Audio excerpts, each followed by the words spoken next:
Државата ќе отвора засолништа за жените жртви на насилство. На овој начин на нив ќе им се овозможат услови за рехабилитација и ресоциализација по претрпеното насилство, особено од сексуална природа.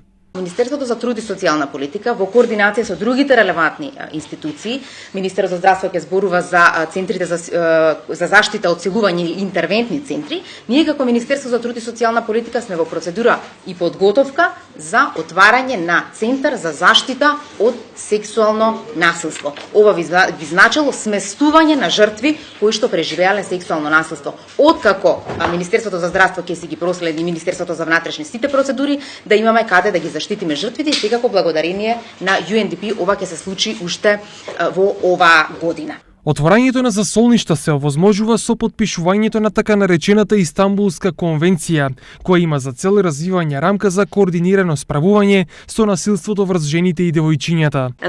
Истанбулската конвенција, или да го искористам нејзиниот полн назив, Конвенцијата на Советот на Европа за спречување и борба против насилството против жените и семејното насилство, е инструмент на меѓународното право со кој можеме неизмерно многу да направиме за да го елиминираме насилството против жените.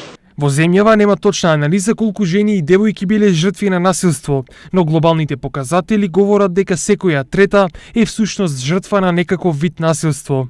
Годишно само во источниот регион се пријавуваат околу 200 случаи на насилство, но претпоставка е дека бројката на малтретирани жени е многу поголема.